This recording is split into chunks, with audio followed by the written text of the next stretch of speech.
Nous avons vu précédemment la réponse impulsionnelle, qui répondait en entrée à une impulsion de Dirac.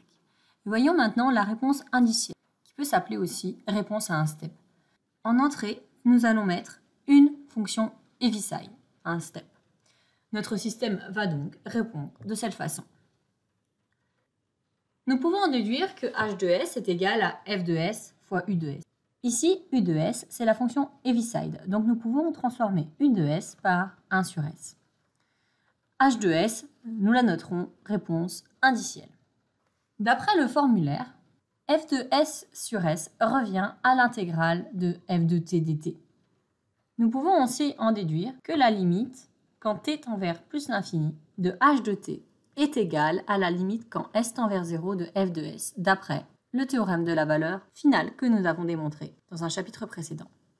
Cette limite sera appelée k et sera le gain statique. Nous pouvons rencontrer différents types de systèmes. Ici, nous représentons un système du premier ordre, qui est de cette forme. Nous pouvons déterminer les valeurs de taux et de k graphiquement, grâce à ce schéma. Nous y reviendrons dans les exemples suivants. Nous pouvons aussi rencontrer un système du premier ordre, mais avec un retard, cette fois, représenté ici. Dans ce cas, il nous faudra déterminer le terme d.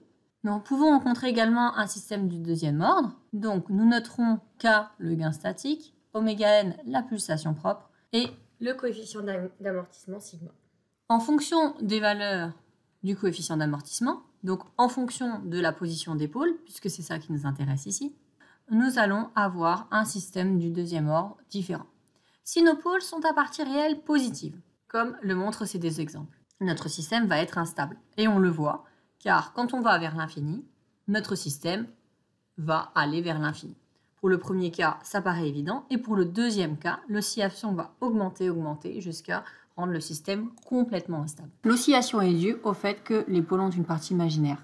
Lorsque l'on a des pôles à la limite de stabilité, comme ici, notre système va osciller.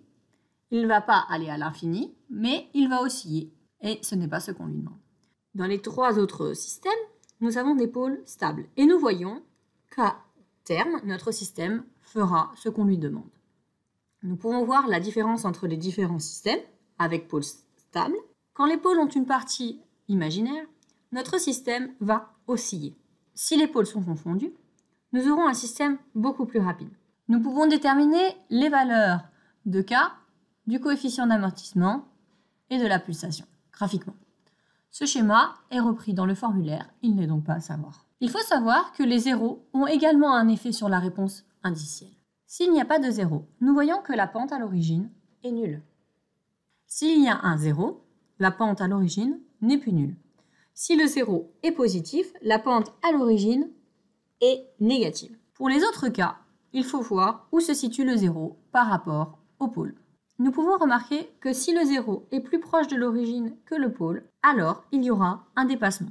Plus le zéro se rapproche de l'origine et plus le système sera rapide. Nous le voyons, il atteint plus vite la valeur demandée.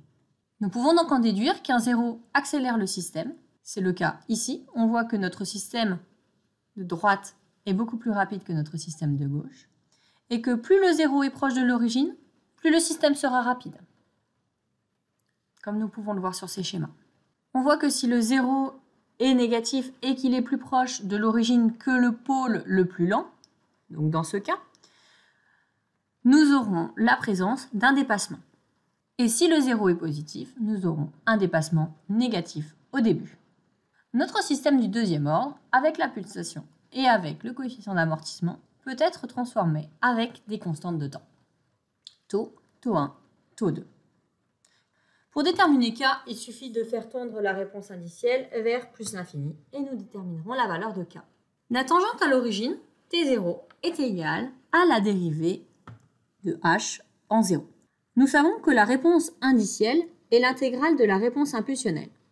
Nous pouvons donc dire que h' de 0 est égal à la limite quand t tend vers 0 de l'intégrale dérivée. Ce qui correspond donc à la limite tend vers 0 de f de t. D'après le théorème de la valeur initiale, c'est égal à la limite de s fois f de s. Donc t0 est égal à la limite de s fois f de s que nous pouvons remplacer par la formule générale. En utilisant la plus haute puissance, nous obtenons k tau s carré en haut et tau 1 fois tau 2 s carré en bas. Ce qui nous donne bien que T0 sera obtenu grâce à la formule k tau sur tau 1 fois tau 2. Vous pourrez donc déterminer la valeur de tau grâce à cette formule. Nous y reviendrons dans les exemples. Je rappelle que si tau est égal à 0, c'est qu'il n'y a pas de 0. Si tau est plus grand que 0, c'est que le 0 est négatif. La tangente est positive. Si tau est plus petit que 0, c'est que le 0 est positif. La tangente est négative.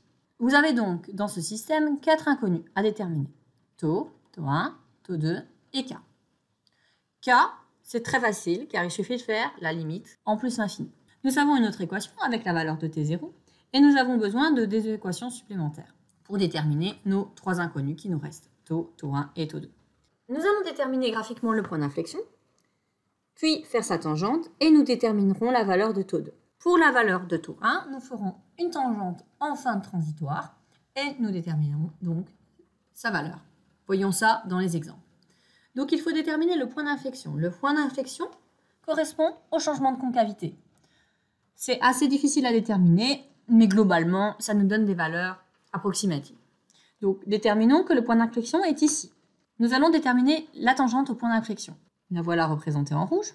Nous allons déterminer tau 2, qui est cette distance. Pour calculer tau 1, nous prenons à n'importe quel endroit après le point d'inflexion la tangente et nous déterminons la valeur de tau 1. Dans cet exemple, la tangente à l'origine était nulle, donc il n'y avait pas de 0. Pour cet exemple, par contre, la tangente à l'origine n'est pas nulle.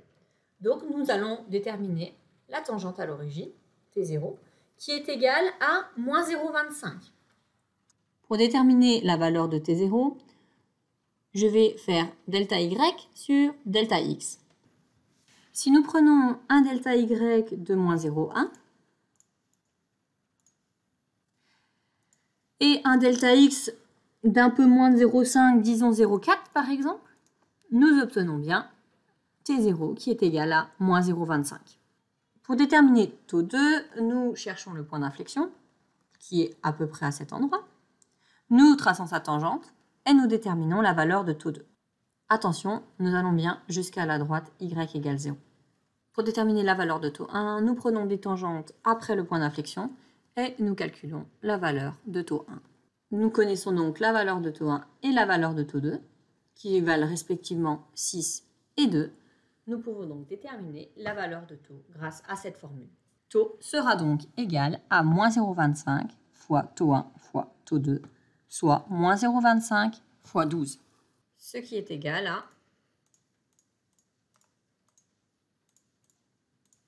moins 3. C'est bien ce qui est représenté ici. Pour ce système, nous voyons que la tangente à l'origine existe. Nous pouvons la déterminer en utilisant la même méthode, delta y sur delta x. Donc si nous prenons delta y qui est égal à 0,8 à peu près, divisé par le delta x ici 0,5, nous obtenons 1,6.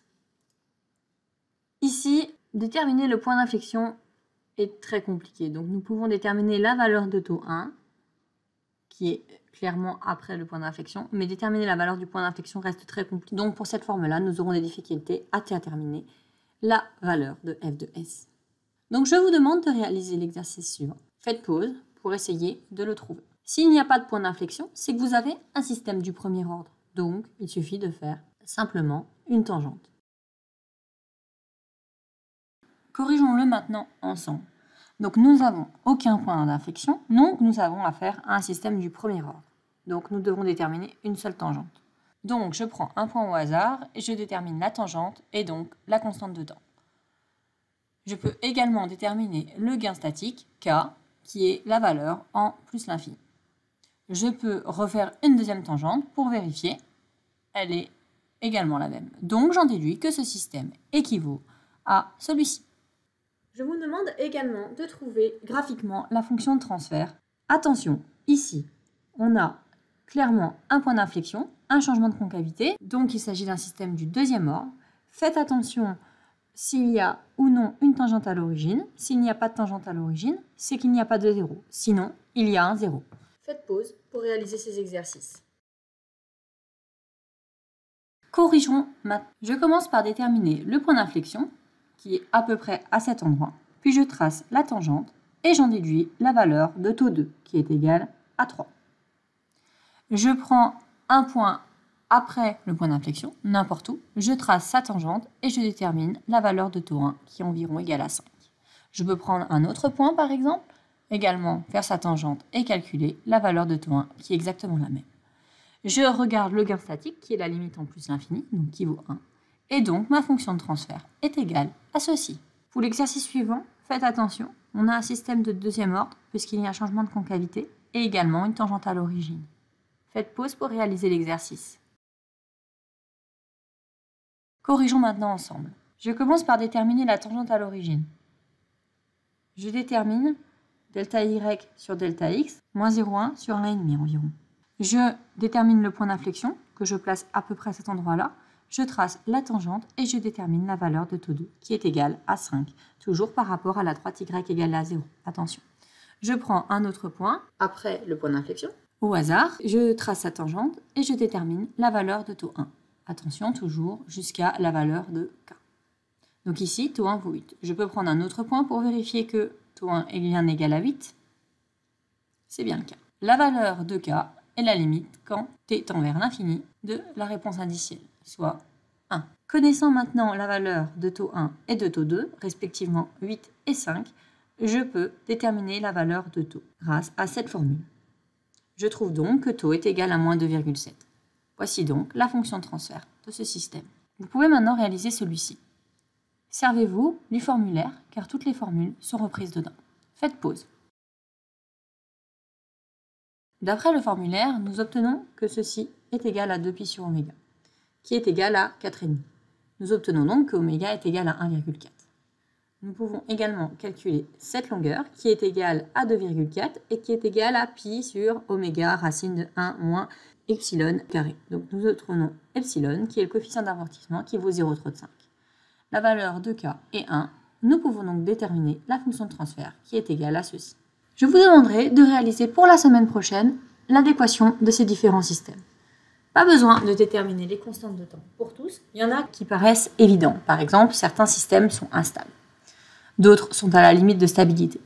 D'autres ont un dépassement négatif, ce qui veut dire que le zéro est positif.